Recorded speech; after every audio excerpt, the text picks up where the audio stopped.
मैं हूं दिल इम्तियाज़ और आप देख रहे हैं तख्ती ऑनलाइन। इंसान मरीख पर मुख्तलिफ रोवर्स को भेज रहा है ताकि वो मरीख की मिट्टी से मरीख पर ख़त्म हुई ज़िंदगी के बारे में खोज लगा सके। इसी तरीके का एक रोवर जिसे हम अपॉर्चुनिटी कहते हैं इस वक्त मरीख पर काम कर रहा है। अपॉर्चुनिटी मरीख की मुख्तलिफ सेडिमेंट्री रॉक्स में ड्रिलिंग कर रहा है। ये ऐसी रॉक्स हैं जो कि बहुत पुरानी हैं और जब इसमें ड्रिल किया जाता है तो हमें मरीख के अंदर की ज़मीन के बारे में इंफॉर्मेशन मिलती है। आप देख सकते हैं कि सिर्फ 2.5 इंच 2.5 इंच के ड्रिल से मरीख की ग्रे कलर की मिट्टी आपको बाहर निकलती हुई नज़र आ रही है। इस मिट्टी का सैंपल लिया और जब इसको एनालाइज किया गया तो हमें पता चला कि इसमें कार्बन भी मौजूद है, नाइट्रोजन भी है, ऑक्सीजन, फास्फोरस और सल्फ़र। ये वो सारे एलिमेंट्स हैं जो या तो ज़िंदगी को बनाते हैं या ज़िंदगी को प्रिजर्व करने में बहुत ज़्यादा मददगार साबित होते हैं। हमारी ज़िंदगी ऑर्गेनिक कंपाउंड से शुरू होती है। ऑर्गेनिक कंपाउंड्स कार्बन के मुख्तलिफ स्ट्रक्चर्स होते हैं जिससे पौधे और जानवर बनते हैं। इन स्ट्रक्चर्स में अमाइनो एसिड्स भी होते हैं और प्रोटीन्स भी होती हैं जिनसे हमारी ज़िंदगी दुनिया में मार्ज़ वजूद में आई और साइंस ने इस पर बहुत ज़्यादा तहकीक की। इसीलिए हम कार्बन को ढूंढ रहे हैं मरीख पर, ताकि अगर हमें कार्बन वहाँ पर मिल जाए तो हमें मरीख की तारीख़ के बारे में कुछ इल्म हो जाए। और उसके साथ साथ हमें सल्फ़र की भी तलाश है। सल्फ़र एक बहुत ख़ास एलिमेंट है और 6 सालों से हम ये तलाश अपॉर्चुनिटी के ज़रिए कर रहे हैं और इस तलाश में अपॉर्चुनिटी की मदद सैम कर रहा है।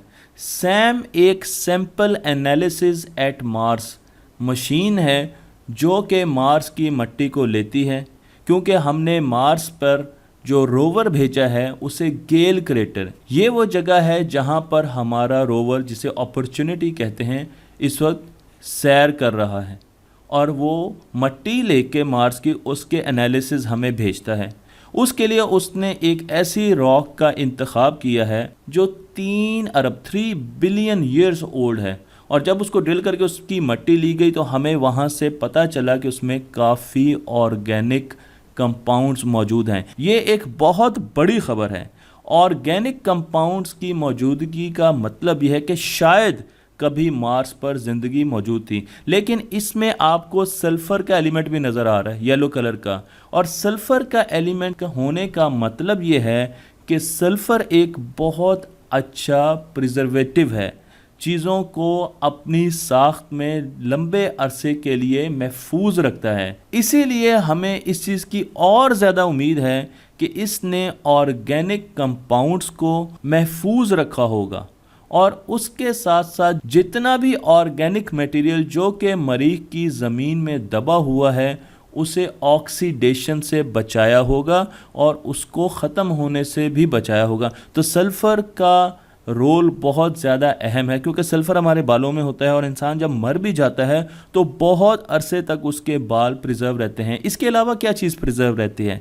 जी हाँ, सल्फ़र हमारे नाखून नेल्स में भी होता है, इसीलिए हमारे नेल्स बहुत अरसे के बाद डिके करते हैं। तो सल्फ़र का होना बहुत ज़रूरी था और जब हमने ये रॉक पाउडर सैम में डाला तो उसने उसको 1000 तो उसने इस मिट्टी को 1000 फ़ारेनहाइट तक गर्म किया और उससे हमें पता चला कि उसमें ऑर्गेनिक मटेरियल्स हैं। और हमारी ज़मीन में भी मुख्तलिफ़ किस्म के ऑर्गेनिक मटेरियल्स हैं जिनको इकट्ठा करके चेन दर चेन जोड़कर हम मुख्तलिफ़ किस्म की चेन्स बनाते हैं जिसे केरोजिन चेन्स कहते हैं और इनसे ज़िंदगी का आगाज़ दुनिया पर हुआ। मसलन ये हो सकता है कि जो पहला बैक्टीरिया आया हो या पहला प्लांट आया हो वो इन्हीं केरोजिन चेन से बना हो। मैं ज़मीन की बात कर रहा हूँ इसीलिए, और ये इन्फॉर्मेशन हमें ज़मीन पर कोयले से मिलती है, क्योंकि जब हम कोयले को परखते हैं तो हमें पता चलता है कि वो प्लांट्स और बैक्टीरिया का एक बाय प्रोडक्ट है। मरीख पर ताज़ा मीथेन भी मिली है। ये भी एक बहुत अच्छी खबर है, क्योंकि अगर हमें मरीख की एटमॉस्फेयर में मीथेन मिल रही है तो इसका क्या मतलब है? मीथेन मिलने के 2 मतलब हो सकते हैं। मीथेन 2 सोर्सेस से हमारे पास आती है। एक सोर्स है कि वो फैक्ट्री से बनती है, पावर स्टेशन, फैक्ट्रीज से, यानी ऐसी जगहों से जो इंसानों ने बनाई है, वहाँ से मीथेन एक्सक्रीट होती है, जनरेट होती है। दूसरा सोर्स उसका लाइफ है, प्लांट्स से, काओ से, मुख्तलिफ़ किस्म के माइक्रोब्स से, बैक्टीरिया से, इनसे भी मीथेन बनती है। अब मार्स पर फैक्ट्रीज़ और इस किस्म की इंडस्ट्री तो है नहीं, तो फिर मार्स पर मीथेन कहाँ से आई? इंसान इसीलिए बहुत पुरजोश है कि उसको लगता है कि शायद मीथेन वहाँ पर किसी न किसी लाइफ के बारे में हमें बताने की कोशिश कर रही है। लेकिन मीथेन का जो साइकिल है वो पूरे साल पर महदूद नहीं है। मसलन कुछ अरसे में, कुछ मौसमों के दौरान मीथेन बहुत ज़्यादा बढ़ जाती है। समर और ऑटम के मौसम के दौरान मीथेन बहुत ज़्यादा बढ़ जाती है, जबकि स्प्रिंग और विंटर में मीथेन कम हो जाती है। साइंसदान इसको समझने की कोशिश कर रहे हैं, पर इससे हमें लगता है कि शायद मीथेन अंडरग्राउंड ट्रैप है, और अंडरग्राउंड मीथेन के ट्रैप होने की वजह से इन मौसमों में शायद ज़मीन पर दरारें पड़ती हैं। मैं शायद का वर्ड इसलिए कह रहा हूँ कि साइंसदान भी इसके बारे में यकीन से अभी कुछ नहीं कह रहे, और इन सुराख से मीथेन बाहर निकलती है, तो वो सिर्फ इन मौसमों में नज़र आती है और दूसरे मौसमों में ये दरारें बंद हो जाती हैं, इसलिए मीथेन निकलना बंद हो जाती है।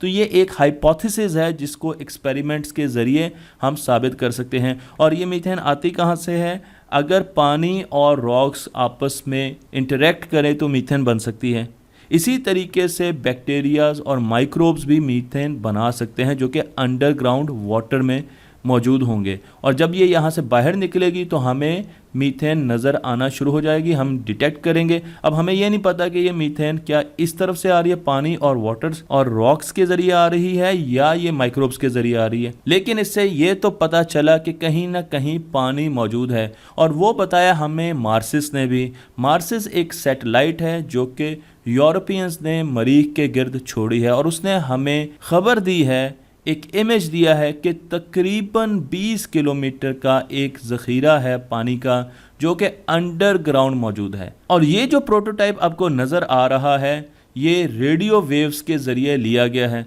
तो जब यहाँ पर हमने देखा, हमें बाहर तो आइस नज़र आती है, क्योंकि मरीख की सतह पर आपको पानी नहीं मिलेगा, और उसकी भी ख़ास वजह है। उसकी ख़ास वजह यह है कि मरीख की एटमॉस्फेयर का प्रेशर बहुत कम है, क्योंकि एटमॉस्फेयर ही बहुत छोटी है। इस वजह से पानी लिक्विड फॉर्म में एग्जिस्ट नहीं करता, पानी फ़ौरन एवेपोरेट हो जाता है, इसलिए आपको मरीख के ऊपर कहीं भी पानी नहीं मिलेगा। लेकिन मार्सिस हमें ये कहती है कि इस जगह पर पानी की मौजूदगी है। और मैं ये बताता चलूँ कि मैंने 20 किलोमीटर्स कहा था, लेकिन ये 200 किलोमीटर का एक लेंथ है। तो अगर आप देखें तो ये काफ़ी बड़ी चंक है जिसके अंडर हमें पानी नज़र आ रहा है। ये 200 किलोमीटर की एक साइड है जिसको हम प्रोब कर रहे हैं, और पानी इसके नीचे है। तकरीबन 1.5 किलोमीटर डीप हमें वाटर के रिजर्वायर्स नज़र आ रहे हैं। तो इसका मतलब ये है कि शायद मरीख की तय के नीचे पानी मौजूद है, और पानी मैंने आपको जैसे बताया कि बहुत ज़रूरी है लाइफ के लिए।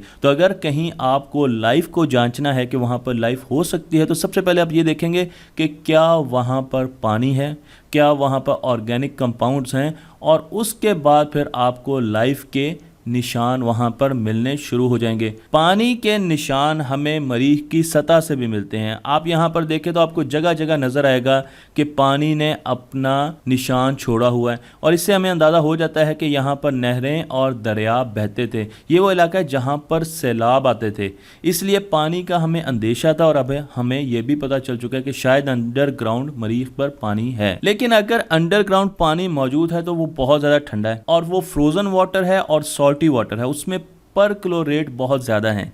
इसका मतलब यह है कि वहाँ पर बहुत से जानवर एग्जिस्ट नहीं कर सकते, सी लाइफ एग्जिस्ट नहीं कर सकती। लेकिन इसका यह मतलब नहीं है कि कोई सी लाइफ भी एग्जिस्ट नहीं कर सकती। छोटे लेवल पर, बैक्टीरिया लेवल पर हो सकता है कि हमें वहाँ पर लाइफ मिल जाए। मुझे उम्मीद है कि आपको मेरी ये वीडियो पसंद आई होगी। इसको लाइक कीजिए, शेयर कीजिए, और मरीख के बारे में मैंने कुछ इंटरेस्टिंग फैक्ट्स एंड पे डाले हैं, उनको ज़रूर देखिएगा। मरीख का एक साल 687 डेज का होता है। यहाँ पर आपको मरीख का डिस्टेंस दिखाया गया है। ये भी जान लीजिए कि मरीख तकरीबन हमारे चांद से दुगना है।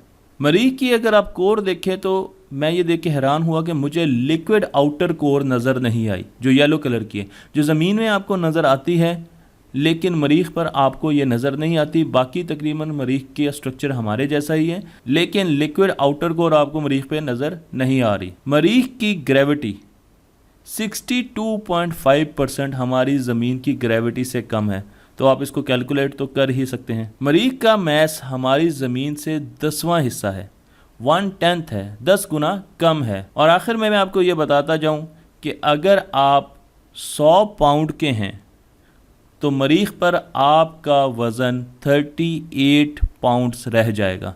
आप बहुत स्मार्ट हो जाएंगे, और अगर आप डाइटिंग नहीं करना चाहते तो मरीख पर शिफ्ट हो जाइए। आप बहुत ज़्यादा खुश और स्मार्ट लगेंगे। खुश तो नहीं मैं कह सकता क्योंकि आप ज़िंदा नहीं रहेंगे, पर स्मार्ट ज़रूर हो जाएंगे।